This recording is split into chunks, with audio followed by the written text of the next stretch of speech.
My name is Nathan Brooks, and I'm 34 years old.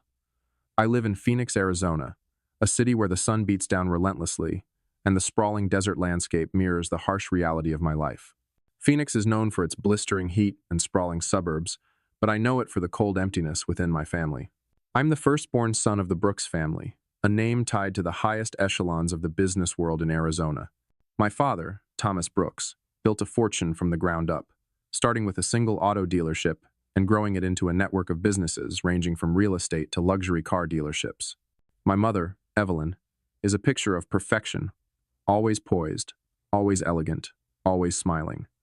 But beneath her smile, I can feel the weight of her disapproval, especially when it comes to me. Then, there's my brother Marcus and my sister Olivia. They've always been the golden children. Marcus, a lawyer at a prestigious firm, and Olivia, a famous interior designer known for her work in exclusive resorts. They've inherited everything that seems to matter in our world's success, status, and wealth. And then there's me, Nathan, the eldest son, who never quite measured up. I was supposed to take over my father's empire, to lead Brooks Enterprises into the future. But from a young age, I knew I was different. I didn't care about running a car dealership or making the next big business deal. I wanted to create something of my own, something that had nothing to do with the Brooks name. My father's words still haunt me. Nathan, you're the future of this family.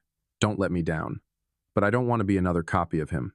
I want to forge my own path, to build something that's mine, that people would recognize for my work, not just as Thomas Brooks's son.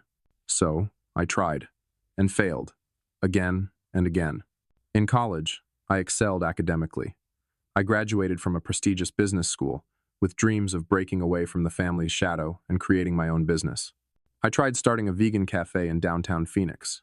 It was supposed to be a blend of healthy living and social activism, but it shut down in less than a year due to poor sales. Next, I launched an eco-friendly tech startup aimed at promoting sustainable living, only for it to collapse under the weight of investor apathy. After that, I invested in a boutique clothing store, hoping to bring a sustainable fashion line to life. It went bankrupt in 6 months. And with every failure, the whispers from my family grew louder. "You'll never amount to anything, Nathan," my father would say with that cold, calculating look in his eyes. My mother, while more sympathetic, would always nudge me toward the safe path. "Nathan, why don't you just come work for your father? It would be easier, and you're clearly not cut out for this independent venture stuff." My younger siblings, Marcus and Olivia, would often make snide remarks during family dinners.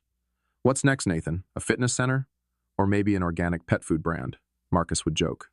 "I give it 3 months before it all crashes and burns." Olivia would laugh and nod, her piercing smile always a reminder of how little faith they had in me. And each time, those words cut deeper. Every comment, every glance, felt like a reminder that I was the failure of the family. Yet, even as I struggled, there was a part of me that still believed I could prove everyone wrong. I didn't want to be just a footnote in the Brooks family legacy. I wanted to be someone.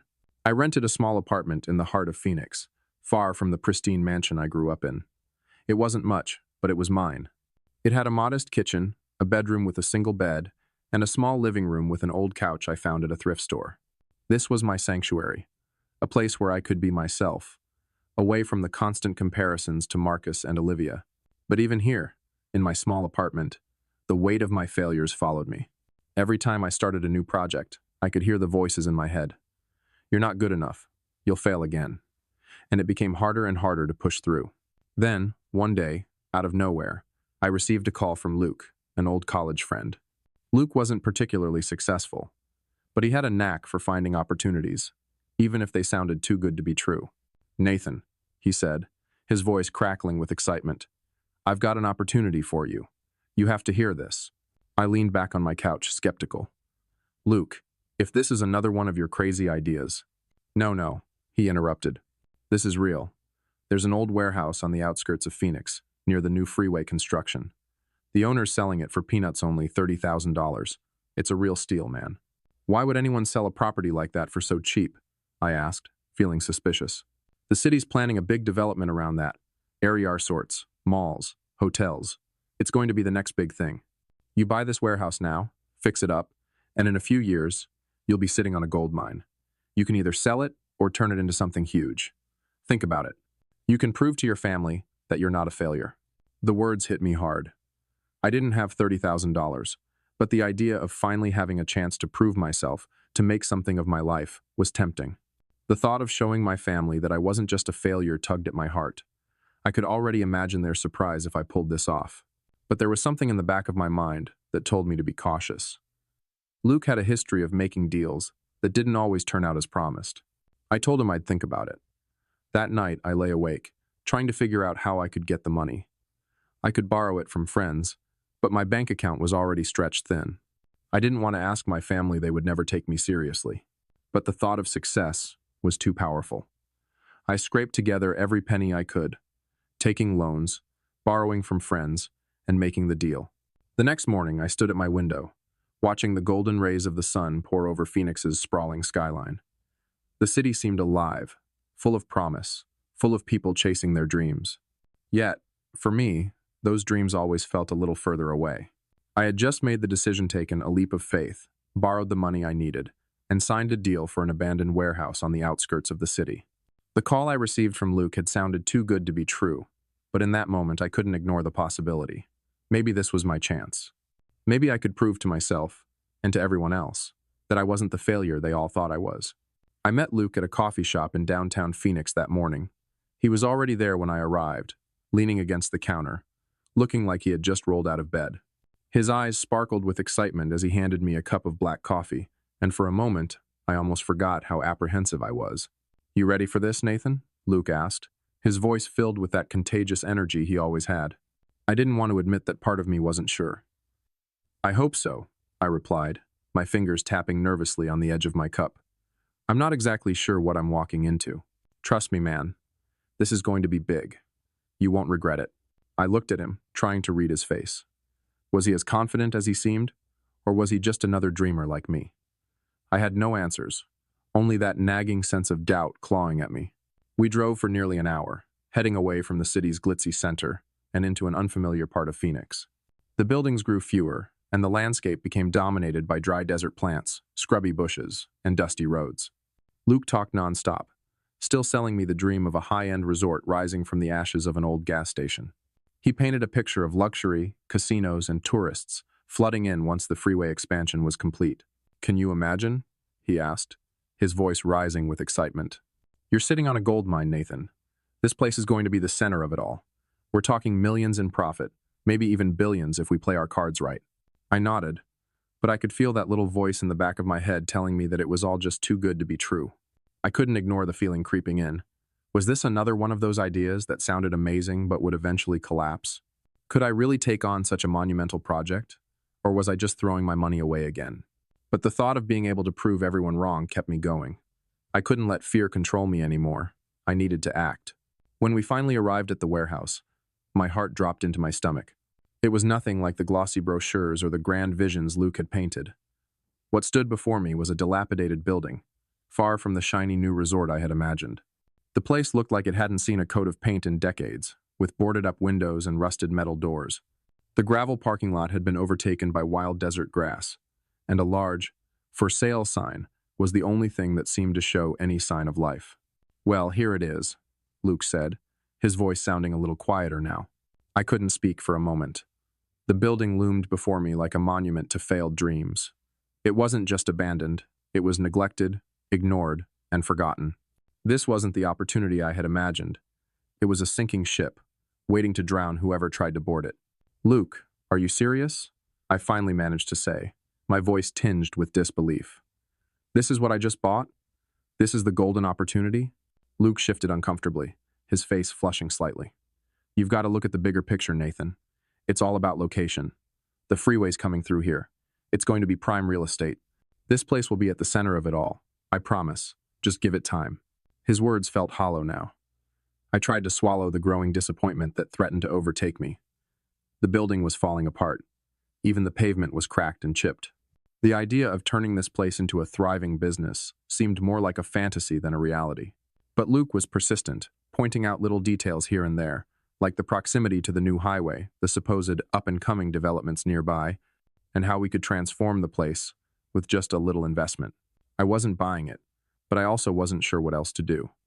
I had put all my eggs into this basket, borrowed money from friends, and taken a huge risk. I couldn't back out now. not when the stakes were this high. I don't know, Luke. This looks like a wreck, I said, trying to hide the frustration in my voice. Are you sure this is a good deal? Because I'm not seeing it. Luke shrugged, his eyes avoiding mine. It's not about what it looks like now. It's about what it'll be once the new freeway comes in. You're thinking short term, Nathan. We're playing the long game here. I didn't know what was worse, the fact that I had invested so much into this, or the fact that I had let myself believe this was a real opportunity. Still, I held on to the thought that Luke had to be right. If this were a complete loss, I would never be able to recover. I tried to convince myself that there was something here, even if it wasn't immediately obvious. After a few more moments of walking around the property, I couldn't take it any longer. I pulled Luke aside and confronted him directly. Tell me the truth, Luke. Is this really worth $30,000, or have you just sold me a bad deal? He looked at me with a forced smile, but I could see the nervousness behind his eyes. Nathan, come on. I'm doing this for you. This is a steal. Trust me, when the highway comes in, this place will be worth 10 times that. I didn't believe him. But what choice did I have? I couldn't afford to be wrong again. Not after all the failures. Not after the mockery of my family. I couldn't let them be right. Couldn't let them see me as a failure once more. I'll buy it, I said, finally giving in, my voice strained. Luke's eyes lit up, and a huge grin spread across his face. You won't regret it, Nathan. This is going to be huge. That night, I signed the papers, sealed the deal, and handed over the money. As I held the keys to the property in my hand, I couldn't shake the feeling that I had just made a huge mistake. But I didn't let myself give in to doubt. I had to make this work. I had to prove to my family, to myself, that I wasn't the failure they thought I was. The Desert Star gas station might be nothing now, but in time, it would be something more. I only hoped I wasn't wrong. I spent the next few days with my head spinning, trying to wrap my mind around the gravity of my decision. The Desert Star gas station was mine now, for better or worse. I had taken a risk, a huge one, but that nagging doubt was always there, whispering in the back of my mind. Was I truly ready for this? Could I turn this crumbling shell of a building into something worth saving? I tried not to listen to those whispers as I stood in front of the building the following morning. The harsh desert sun beat down on the rusted roof, casting long shadows over the cracked pavement. I had seen worse in my time-broken dreams. Empty promises, but this felt different. This was mine. It was time to get to work. I had no grand illusions about the extent of the renovations this place would need. It wasn't a simple makeover, it was a full-on restoration. Every inch of this place screamed neglect. The gas pumps were as outdated as the rusted pipes beneath the floor. The roof leaked, the windows were either broken or boarded up, and the walls were covered in years of grime. It wasn't glamorous, but it was my chance. It was the only shot I had. I hired a few local workers who were willing to take on the challenge, but money was tight. I had borrowed a large sum, but with every bill that piled up, I realized just how much further I was sinking. This was it. I had to make this place work. Not just for me, but for everything I had ever wanted to prove. There were days when I would sit in the corner of the convenience store, staring at the blank walls, trying to imagine what it could look like once it was finished. I would sketch out ideas on napkins or pieces of scrap paper, envisioning a thriving space where people would stop, enjoy a drink, and marvel at the history behind Desert Star. One morning, as I was looking over some old architectural blueprints I had found in a nearby abandoned office, I got a call from an old friend, Maya. She had always been the kind of person who knew how to lift spirits, even when everything seemed like it was falling apart. Nathan, I heard about your new project. I'm impressed, Maya said, her voice filled with genuine curiosity. You really bought that old gas station? Yeah, I replied, rubbing my face with my hand. I know it sounds insane, but it's the only option I have right now. Look, I know you're struggling, but I think you might need a little extra help, Maya said, her tone shifting to something more practical. I have a friend in real estate, someone who's looking to invest in properties like this. Maybe he could help you out. Her offer sounded tempting, but I couldn't help but feel the sting of pride. I wasn't going to ask for help, not after everything I had already gone through. I appreciate it, Maya, but I've got it under control. This is my project.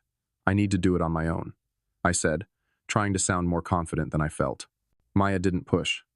Instead, she offered encouragement. All right, Nathan, but if you change your mind, you know where to find me.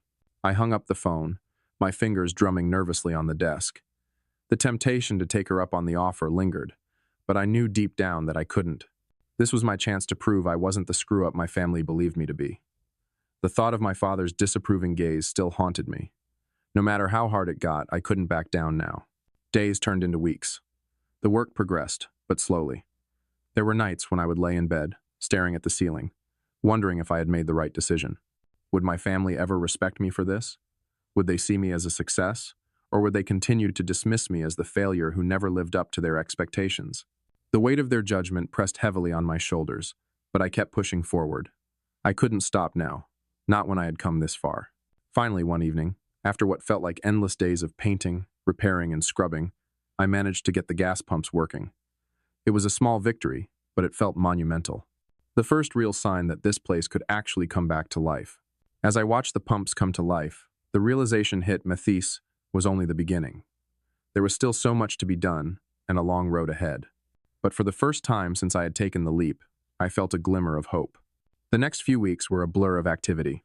I had put up a small sign, "Coming soon," just outside the convenience store, but it felt like I was the only one who believed in what Desert Star could be.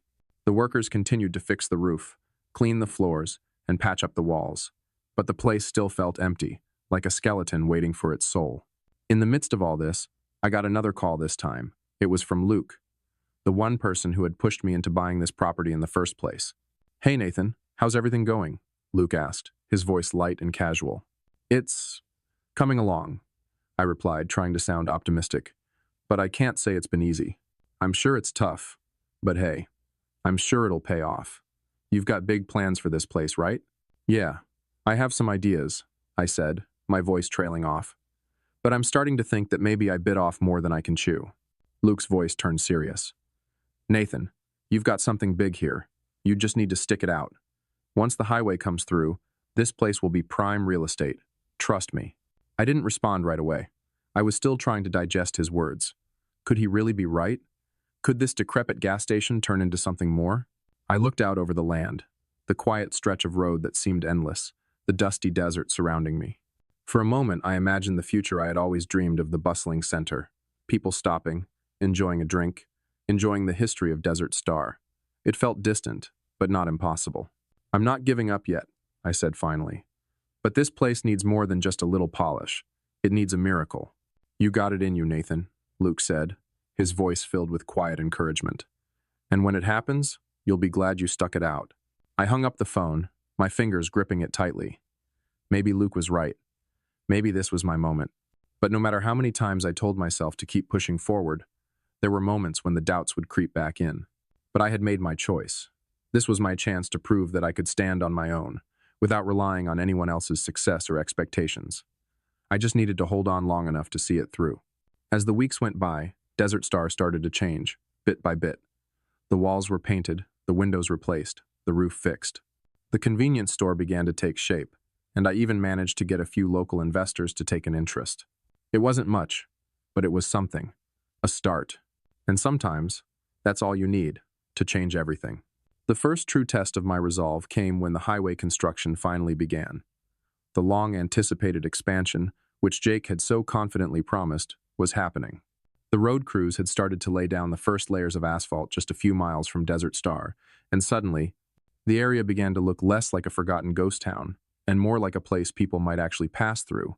It was the moment I had been waiting for, the moment when I could prove that I had made the right choice. But it wasn't going to be easy. The few investors who had shown initial interest in the gas station dropped out as soon as they saw the state of the surrounding area. Desert Star's location was too remote, too isolated.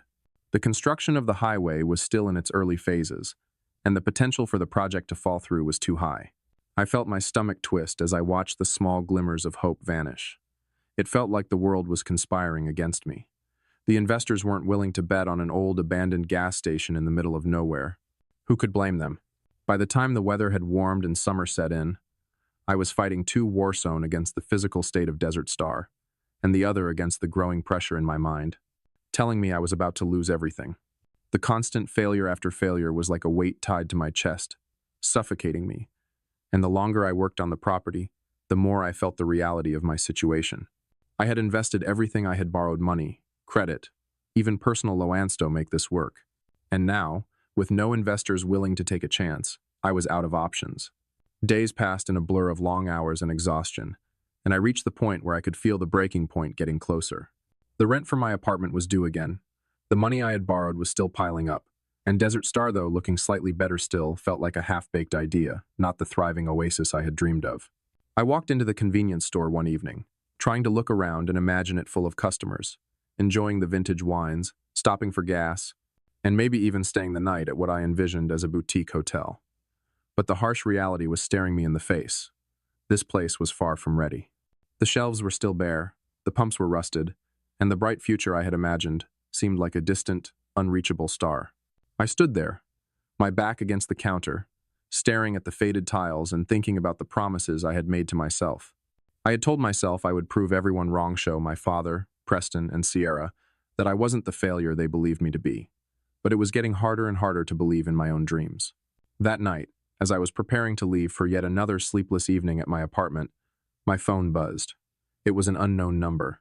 I hesitated, not really wanting to talk to anyone, but something urged me to answer. "Hello? Is this Nathan Porter?"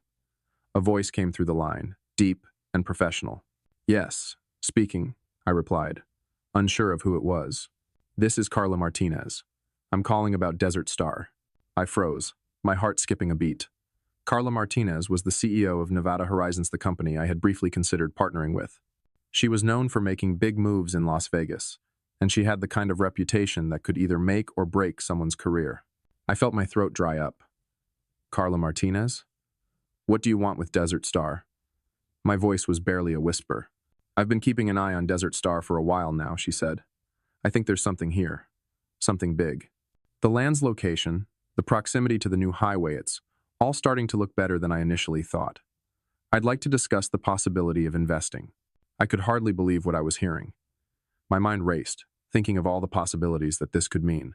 I had been struggling for so long, unsure of how to move forward, and now, someone with real power and resources was offering me a lifeline. "You're serious?" I asked, my voice tinged with disbelief. "Yes. I've spoken to my team, and we believe we can help you take Desert Star to the next level. We want to discuss funding, development, and a partnership moving forward. I'd like to meet with you in person to go over the details." The excitement in her voice was enough to ignite a spark of hope in my chest, but I couldn't shake the fear that had been haunting me for so long. Was this real? Or was it another chance that would slip through my fingers? "When would you like to meet?" I asked, my voice trembling with a mix of anxiety and anticipation. "How about tomorrow morning at 10 a.m.? We can meet at the Nevada Horizons office in the city. I'll have my team there, and we'll go over everything."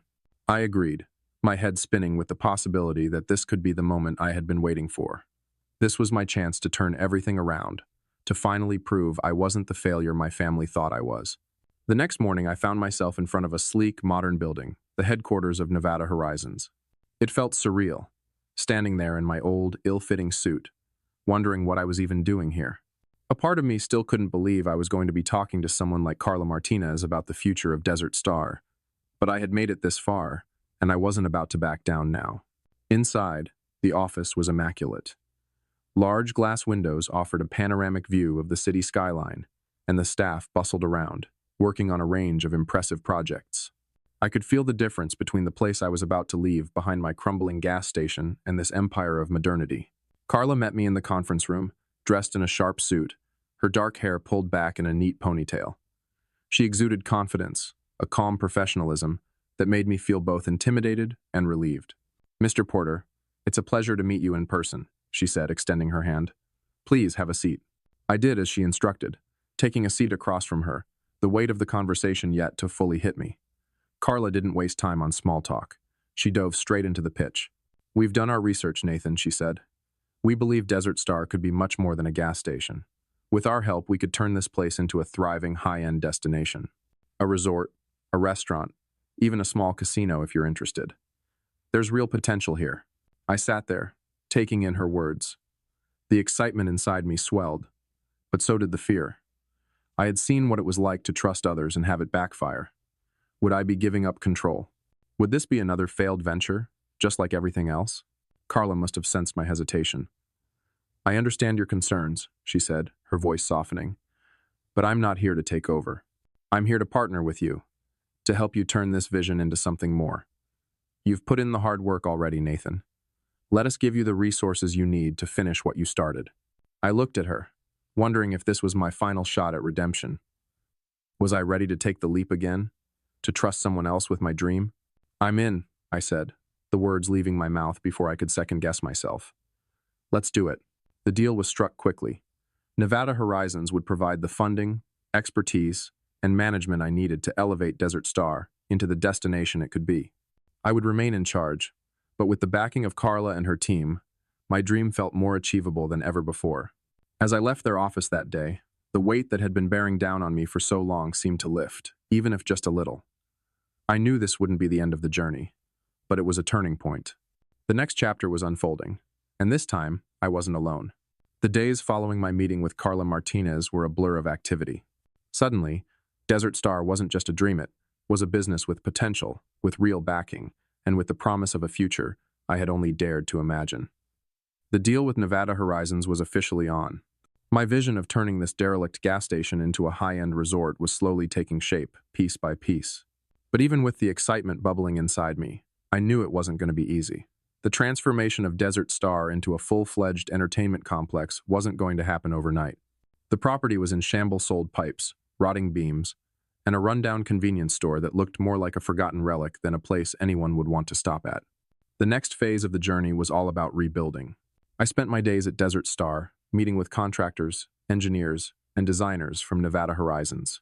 Carla had assured me that they would handle much of the logistics, but the truth was, I was still very much involved.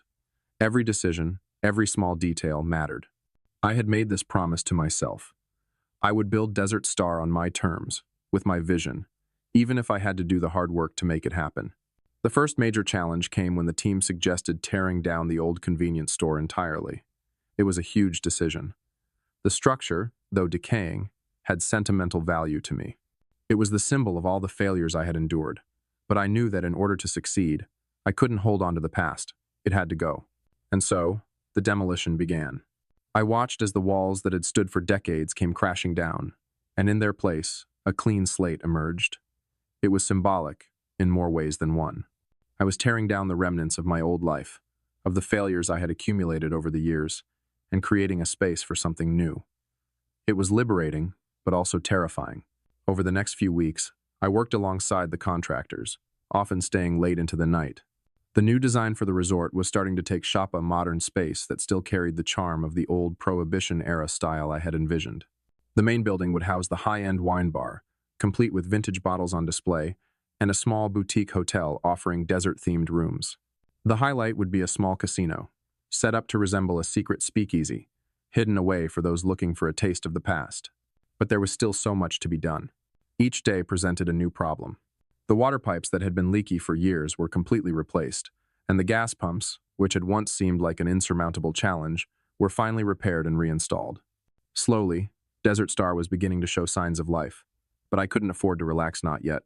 As the resort's infrastructure took form, I realized that the one thing I hadn't accounted for was the sheer amount of paperwork involved. Regulations, permits, licenses. I had to navigate through it all. And while Carla and her team were supportive, it was still on my shoulders to make sure everything went according to plan. I remember one particularly stressful evening, when I had just finished a meeting with city officials, only to find that one of the licenses I needed had been delayed by weeks. The new highway construction was supposed to be the key to Desert Star's success, but the red tape surrounding the project was an entirely different beast. Sitting in my office at Desert Star, I ran my hands over my face, trying to suppress the panic rising inside me. It felt like the walls were closing in, and for a brief moment, I wondered if I was in over my head. What if I couldn't pull this off? What if all the money I had invested, all the faith I had placed in myself, turned out to be another failure? But then I thought of my parents' mocking words. I thought of Preston's smug smile and Sierra's sarcastic remarks. Most of all, I thought of the family dinners where I had always been the joke, the one they couldn't take seriously. I couldn't let them be right. I couldn't let Desert Star become just another failure. And that's when I found my resolve. The next day, I went to the local government office myself. I didn't wait for Carla's team or anyone from Nevada Horizons. I grabbed the paperwork, marched into the office, and demanded answers. Hours passed as I fought through the bureaucracy, but by the end of the day, I had secured the necessary permits and cleared the final obstacles in my path. It was a small victory, but it was mine, and it felt good. As the weeks turned into months, Desert Star started to look like something out of my dreams. The gas station was no longer a place of desolation, it had become a beacon of hope. A wine bar with a few bottles from the cellar of forgotten treasures was set up, and the boutique hotel was starting to take shape, with sleek, desert-themed decor taking over every room. The small casino, designed like a secret speakeasy, was adding an element of intrigue, drawing attention from tourists and locals alike. Carla and her team were impressed with how far I had come, and so was I. But there were still challenges ahead. I knew I couldn't rest on my laurels now. The grand opening was approaching, and I had to make sure everything was perfect. There was still one last hurdle to clear getting the word out. The buzz surrounding Desert Star was growing, and I knew that the time had come to launch the resort. But I had to decide on one last, critical element. Would I position this place? What would make it stand out in the crowded landscape of luxury resorts in Nevada? I could have played it safe, advertised it as just another upscale destination. But I knew I had something special, a history that few people knew about, a story that had the potential to captivate people's imaginations. So, I decided to tell the story of Desert Star, not just as a gas station turned resort, but as a hidden gem of the desert. I leaned into the mystery of the old wine cellar I had found, using it as the centerpiece of the marketing campaign. The Prohibition-era connection, the legend of smuggled wine, and the modern-day transformation, it all became part of the narrative that I sold. The marketing efforts paid off. The opening night of Desert Star's grand launch was a success beyond anything I could have imagined. Tourists from all over the world flocked to the resort to hear the story, to experience the atmosphere, and to see firsthand the transformation of a forgotten relic into a beacon of luxury. But more importantly, as I watched the guests walk through the doors, sipping wine from bottles that had been hidden for decades, I realized that I had proven something far more important than just my business acumen. I had proven to myself that I could do it, that I could rise above the shadows of my past and build something that was truly mine. As I stood at the front of the wine bar that evening, the laughter and chatter of the guests filling the room, I took a deep breath. Desert Star was more than just a successful business, it was a symbol of everything I had fought for, everything I had endured. And for the first time in my life, I didn't feel like the failure my family had once called me. I felt like Nathan Porter, a man who had turned nothing into something, a man who had built a future on his own terms. And that, more than any wine or luxury, was the true treasure I had uncovered. As the sun set over the Nevada desert, the golden light bounced off the towering Desert Star sign, casting a warm glow across the property. It had been a year since Desert Star had opened its doors to the public, and every day felt like a new milestone. From the moment the first guests arrived, I had known this would be a different chapter of my life that was built on my own vision, my own sweat, and my own resilience. But as the success of Desert Star became undeniable, I couldn't help but think about the journey it had taken to get here. There were days when I doubted myself, moments when I almost gave up.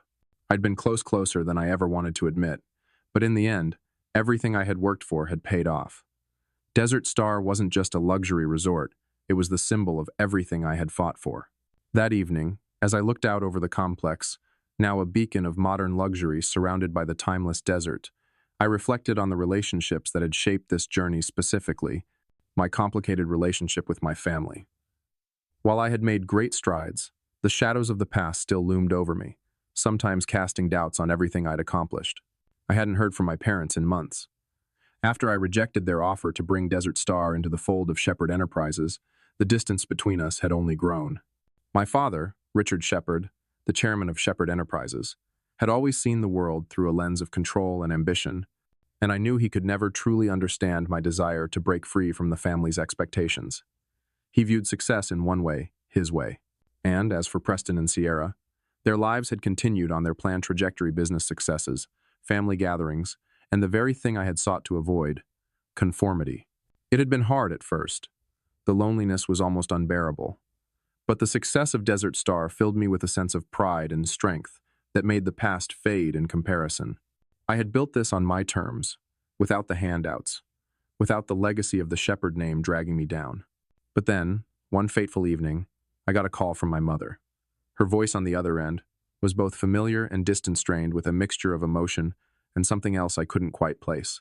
"Blake," she said softly, "I heard about your latest success, Desert Star. It's incredible what you've done." Her words were polite, but there was an undertone of something deeper, something I couldn't ignore. After all, this was the same woman who, years ago, had suggested I work for my father instead of pursuing my own dreams. The same mother who had scorned my ideas, suggesting I could never live up to the family legacy. "Thanks, Mom," I replied. "It's been a lot of work, but we're finally getting there." The silence that followed felt heavy. "I think it's time we had a proper conversation," she said, her voice low. "Your father wants to meet with you. We've seen the success of Desert Star, and, well, we think it's time for us to talk about how we can support you." Her words hit me like a ton of bricks. Support? Was this what it had taken for them to see my worth? A multi-million-dollar resort in the middle of nowhere? I could feel the anger rising in me, but I kept my voice steady. "Support?" I repeated. "Where was your support when I needed it? Where was your support when I was scraping together every last dollar to fix that damn place? Now that it's successful, you want in?" "I know," she said, her voice tinged with regret. "And I'm sorry for how things went before. But Blake, we were just worried about you. Now, we see what you've done, and we want to help. Your father thinks it's time to bring Desert Star into the family business. We've got resources you can't even imagine. Let us help you manage it." The silence between us was deafening. I had always dreamed of this. Dreamed that one day my parents would see what I was capable of. But now that it was here, it didn't feel like a victory. It felt hollow. "No, Mom," I said, my voice firm. "Desert Star is mine. I built this from nothing. You weren't there when I needed you, and I'm not going to let you take it away from me now. I've worked too hard to get to this point, and I'm not going to let anyone, especially not you or Dad, take control." I hung up before she could say anything else. The weight that lifted off my chest was immense, and for the first time in a long time, I felt at peace with my decision. Desert Star had become a symbol of independence, of resilience. It was mine. But the call from my mother had set something in motion. It wasn't just her anymore. It was my entire family, still looming in the background, still thinking they could somehow dictate the direction of my life. I couldn't let them. In the months that followed, the resort continued to flourish. Desert Star became a landmark in Nevada. The luxurious restaurant, Vintage Haven, became a destination for wine enthusiasts. The boutique hotel, with its desert aesthetic and prohibition-inspired design, offered guests an escape like no other. The Speakeasy Star Casino was bustling with tourists and locals alike. Every day, Desert Star became more than just a business. It became a part of me, a testament to my perseverance, my belief in myself.